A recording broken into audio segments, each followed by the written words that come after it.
39 weeks now, according to the arrived driver. Specific conditions in the mother or fetus can mandate elective induction.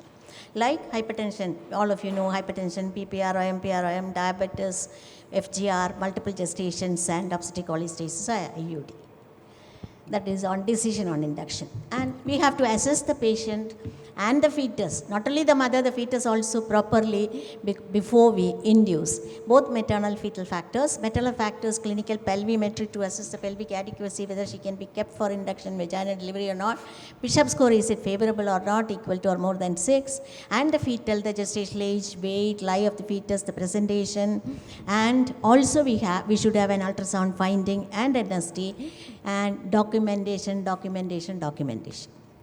So these are the methods of induction of labor which are popular and have been in vogue. Sweeping of membranes, mechanical methods, Foley's catheter. Mechanical methods, the most popular is Foley catheter and double balloon catheter, extra-amniotic saline infusion, and now the new entrant is the dial-up. The medical methods include misoprostol and dinoprostone gel. And the regimes include starting from mechanical, then pharmacological prostaglandins, then moving on to artificial rupture of membrane and oxytocin. The dosage, the time, and the regimes vary. So the WHO recommendation is for the misoprostol, it is oral misoprostol 25 microgram too early, but it is actually 25 to 50 microgram has been shown in many of the guidelines. Vaginal, they prefer a low dose misoprostol 25 microgram 6th hourly, and it is not recommended by WHO in previous cesarean section as of now. Then we'll, if time permit, we will show you a video of how to install a Foley extra-amniotic saline. So moving on to our next question, Kamappa sir, what is the policy of induction of labor in your practice? And can you tell us what proportion of women are delivered by induction of labor and what factors made you evolve this practice? At present, we are having 100% elective induction in our hospital. Actually, we started during the COVID period. For us, COVID was a blessing in disguise. We started elective induction during that period because we will ask the patient to come. We were afraid in the initial phase of COVID. All of us were afraid now. I still remember whenever Ajit did the first cesarean for a COVID patient. It was a very big news in our state. So we were all, staff were afraid, patients were afraid. So we used to ask them to come at least 10 days prior to the EDC and do elective induction. So what is your experience when you started elective induction? We would like to hear from you. As all of us, I too had the misconception that elective induction increases the cesarean section rate. I too believed so. But even after RIV study and Pailisa study in Mother Hospital, it was 10 years back I think, but still we used to, all of us, many of us still believe that induction increases the CS rate. And we proved ourselves that it is totally wrong. So your statistics show that in March 2019, that means prior to starting the elective induction, the cesarean section rate was 34%. And from your statistics, that is in recent statistics, it is 19.4%. Do you find any complications or any concerns in elective induction? Are the patients more worried or are they comfortable? The only problem is to convincing the patient. Okay. That's the biggest problem that I feel. Okay. But nowadays, in my place, it is accepted. Okay. Even other doctors follow that, so that we don't have any problem at present. Okay. And if some people, especially in Kerala, they ask doubts, you know, yes. I make them understand. I tell them the advantages. The main advantage that I feel is, apart from our academic things like low section rate, better perinatal mortality, things like that, leave that alone. My experience tells me the importance is in the obstetrician's well-being. Okay. That's the most important, that what I feel all of us should follow elective induction. Okay, sir, thank you. So, Nusrat madam, we understand that you do not practice routine induction, elective induction of labor after 39 weeks, but would rather wait for the spontaneous onset of labor. You believe in natural labor. Can you please tell us the reasons behind this practice? So I'm the only one, thank you so much. I'm the only one who is, not for elective induction. Number one, we do about 1,000 births a month. Second one, we do about 10,000 to 12,000 births annually. And induction is done when there is a risk of continuation of pregnancy. So the concern is that if I don't do an induction of labor at 38 weeks or 39 weeks, will I have a problem or will I have an adverse outcome in those babies? So that was the main thing that was there. But spontaneous labor are those ones who come and deliver and go within a day very uneventfully. They don't require any resources. They don't need to be monitored with CTG if they are low risk. They don't require additional time in the hospital. So the least assistant and the lowest cesarean section rates come from this group. Group 1 Robsons and Group 3 Robsons. So we would like to increase that group. So that's the way. My second slide, Resmy. So the question is, I am coming back because, all of you do elective induction, and why is it that we don't? So we have a teamwork. We don't have it necessary that the consultant has to come to birth that woman. We have a shift which goes on from one team to another. So it would be OB, anesthesia, and neonatal. All consultant cover would be there throughout the time. Induction of labor rates at our hospital is about 30%. Can I have the next one? And we take a consent for teamwork.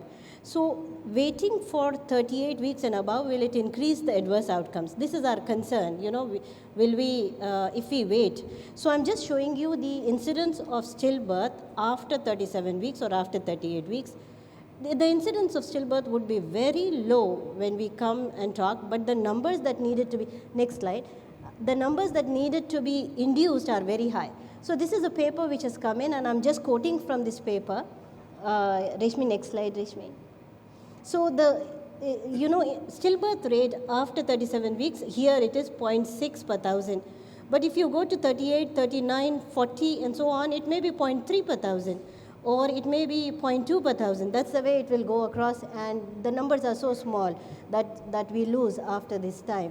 Now, the numbers that we will be inducing, and if we just put a cutoff at 39 weeks, are extremely high. So if you take a look at this graph, the numbers that deliver after 37 weeks or 38 weeks are more than half of them. So we would never be able to cope up with this kind of a demand that all the women would be induced labors in the hospital. 30 women having 30 CTGs running on or 30 labor wards simultaneously is not possible. But leaving the resources aside, the next slide, Resmy, the lowest rates, I had put it down for spontaneous labors, cesarean section rate. We have never been able to lower down, sir. I mean, each one of them have got very good results. But for us, spontaneous labors versus induced labors is always double. So we would stand at 15% for group 1, and then it would immediately go across to 28 or 30% for induced labor. Same category, same risk of labor. Next one. No matter what we do, okay, when we use oxytocin, when we use prostaglandins, we will have adverse outcomes. So these drugs we feel should be used, when we have systems to counteract them. Second, if there is a benefit of using them, versus the risk which is there. So adverse neonatal outcomes, failed induction is always a possibility. Cost, resources, and time. Birthing should be woman-centric, and this is our policy, and that's the way we would hold it on, that we haven't had adverse outcomes or increase in stillbirth rate.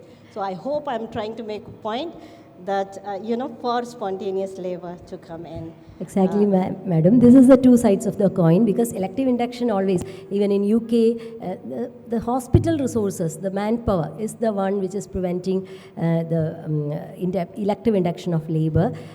So what happens is, even WHO is, in the recent 2022 guideline, the WHO says, even though it is recommending, WHO is recommending 41 induction of labor at 41 weeks, in a later recommendation, they have told that in high resource setting, induction of labor, elective induction may be feasible, and also in low resource setting, where there is option for maternal and fetal care, and an option and a facility for emergency cesarean, this can be done at on reaching 39 weeks. That's what the recent WHO recommendation comes. We hope we will have a better, clearer view over the years, and maybe we'll have a consensus of opinion on elective induction of labor. As of now, the opinion is divided, as you have seen.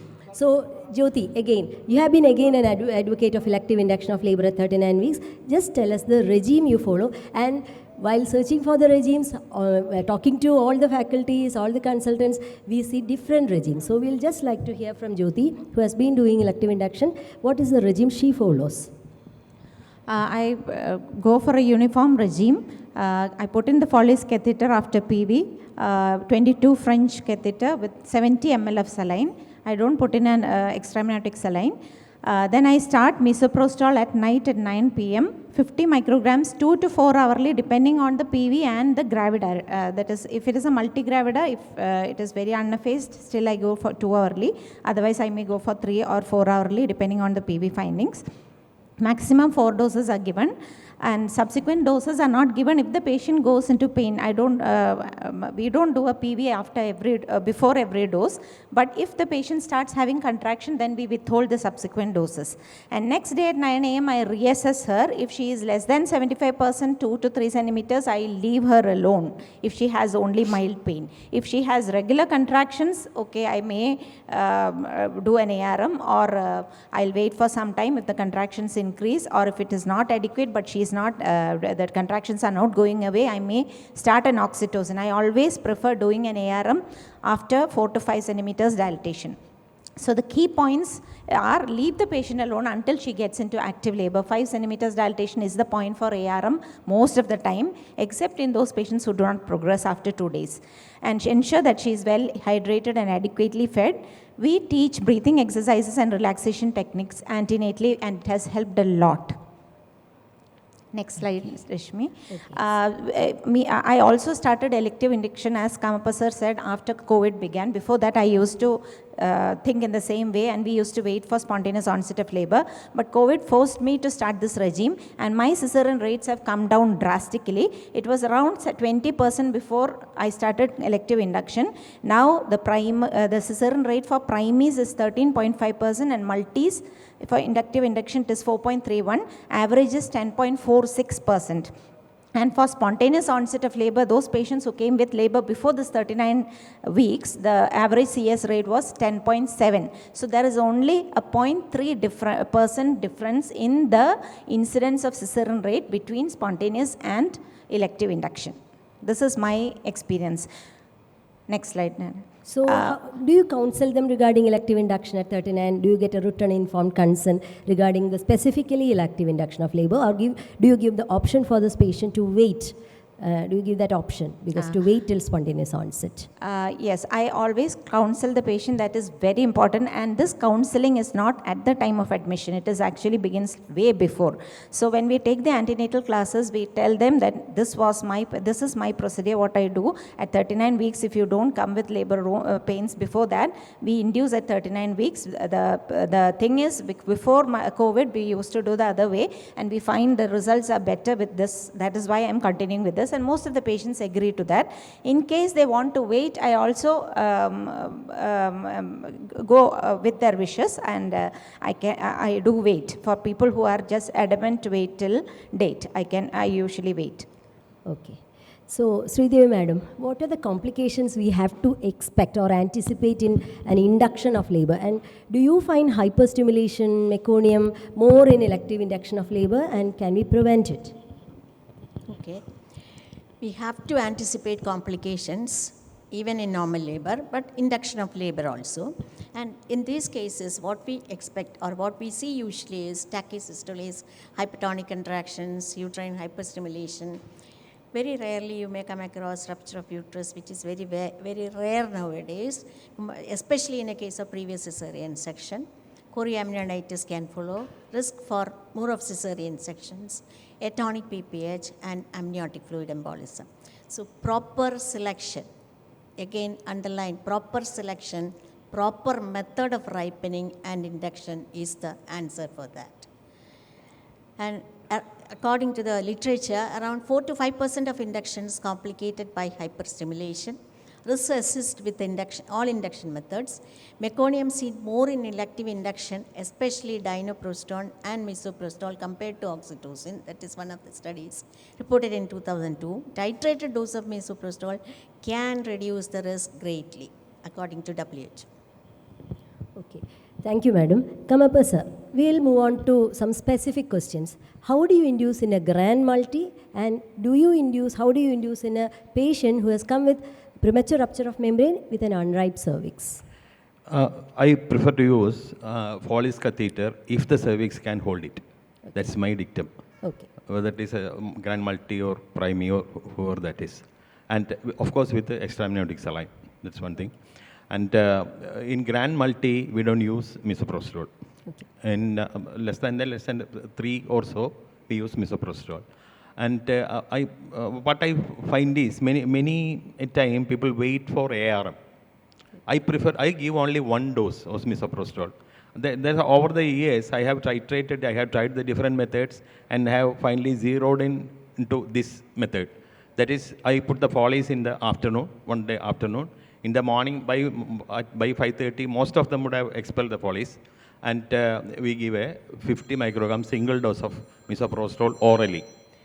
And after 4 hours, I do ARM. And by the evening, by 7 o'clock, before all of us go home, all of them would have delivered. That's what we practice. And it is very convenient. All daytime deliveries, people will be there around. As you know, Kerala is we are the people who faces maximum litigation in Kerala.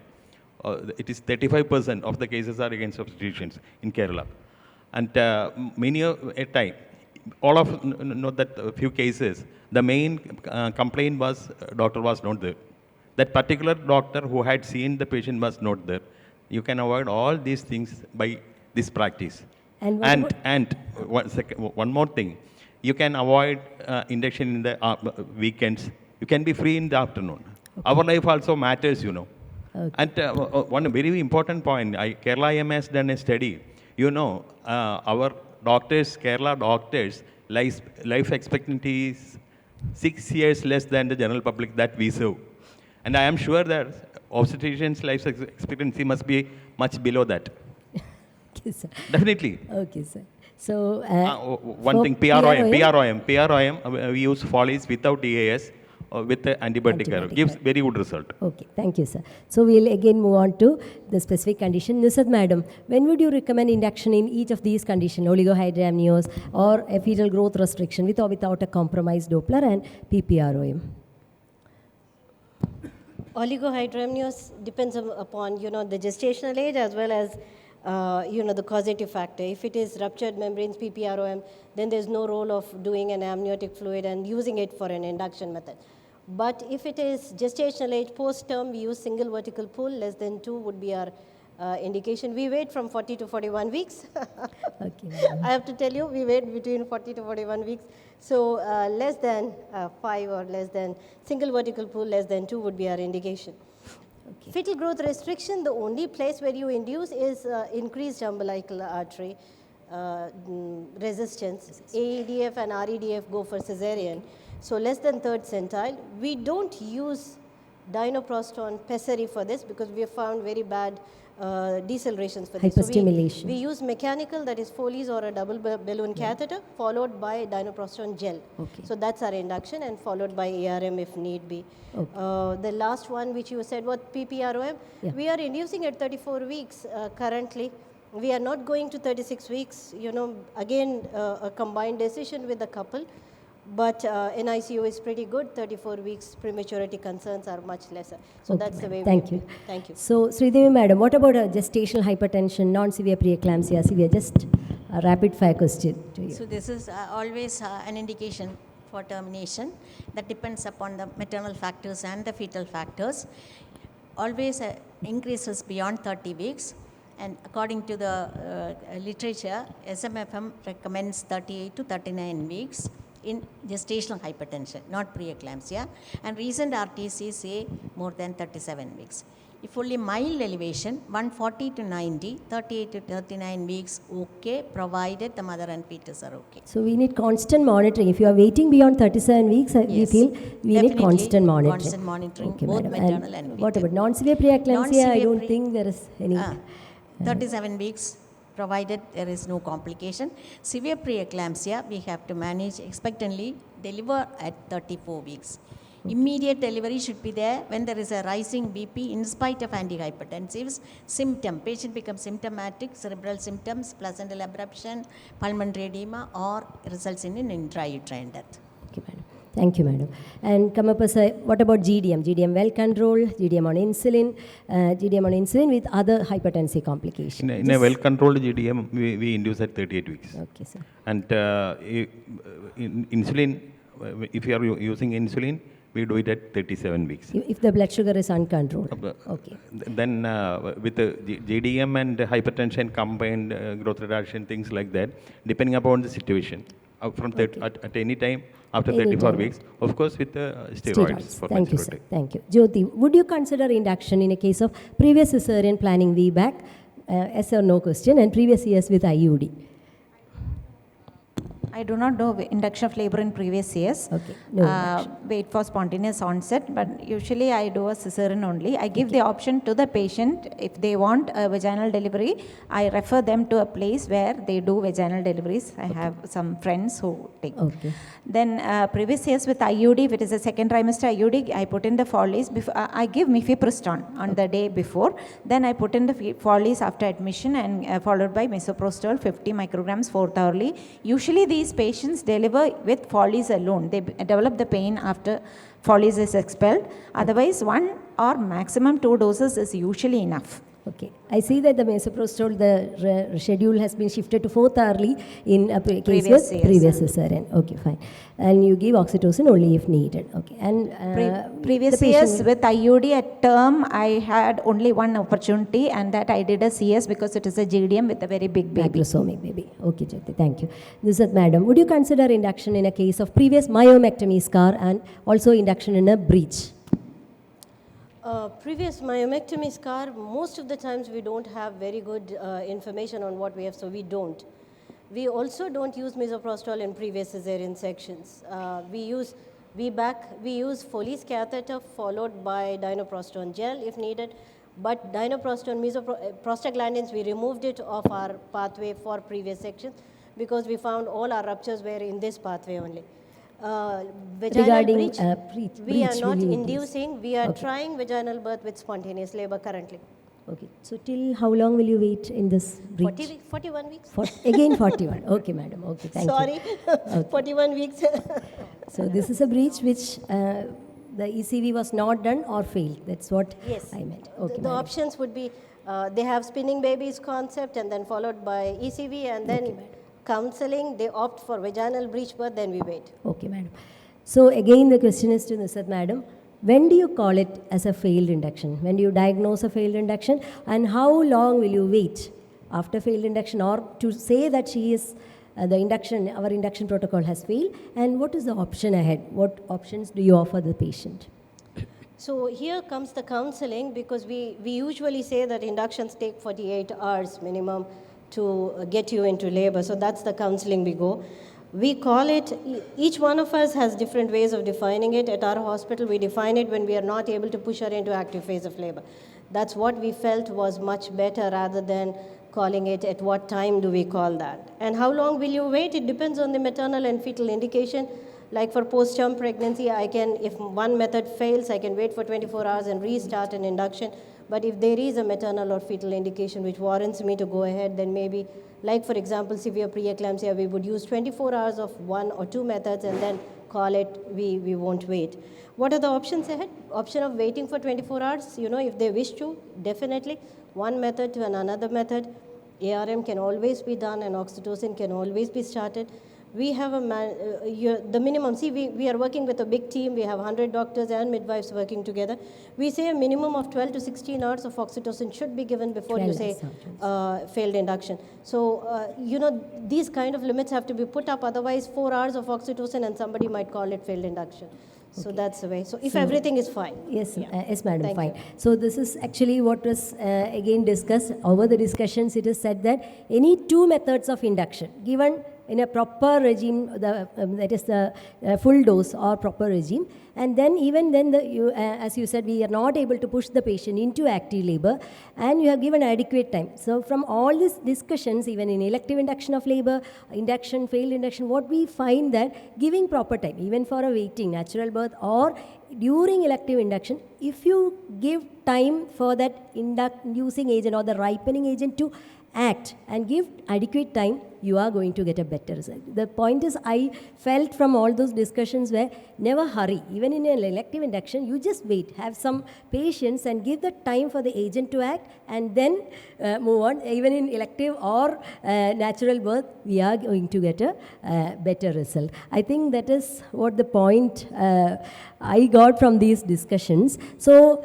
our concluding one would be, I would like to show that slide also, video also on the Foley's induction, because Foley's mechanical method has to be done, because the ripening, we feel there is no question of hyperstimulation like pharmacological agent, PGE1 or PGE2. Mechanical methods are the best option, I would feel, for ripening of the cervix. So when and how, again, there is still no consensus of opinion. All the guidelines, the RCOG, WHO, still not sure, have not clearly demarcated. The RCOG does not promote elective induction of labor, but ACOG has now added that this may be considered. So WHO recommendation 2022 recommends women, this we have already discussed, to have reached 41 weeks, but considering the ARRIVE trial, they have given the opinion that may consider induction in uncomplicated pregnancies at full term, provided adequate maternal and fetal care can be provided. And there is an option, there is a facility for emergency CS. And they also have pointed out that it can increase the use of resources. That is the most important hindrance.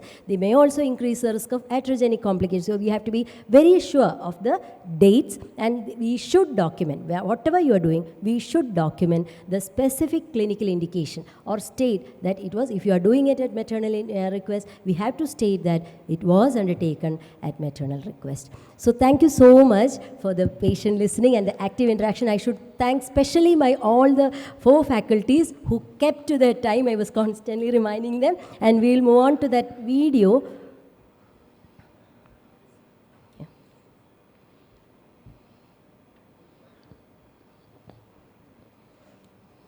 Is it visible? Yeah. So that's a video showing a Foley insertion.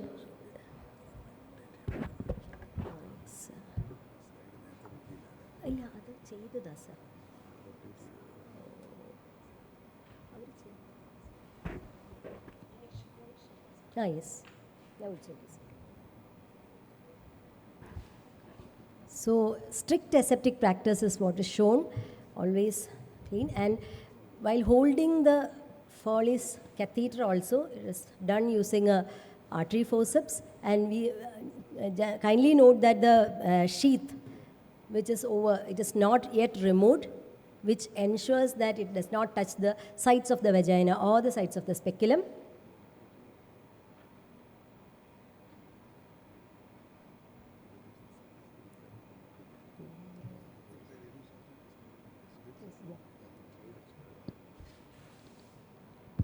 So the Foley's catheter is gently inserted into the intracervical, through the intracervical canal, cervical canal.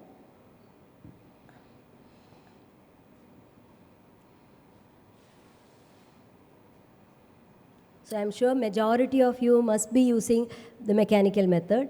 What we must be interested in must be the dilapan. How is this inserted? We'll show you the dilapan later in subsequent sessions. So that's why I didn't show this in this video. Resmy, one thing I want to, one point is, when you put in the Foley's, if the head is not fixed, Yes. it's better not to put in the Foley's. What I do, I had one case of one patient whose head was just fixing. I put in the Foley's. I put in only 30 ml because I was afraid the head will go up. But still that patient, next day I did an ARM, bulging membrane was there, 4 to 5 centimeters, and there was a cord prolapse.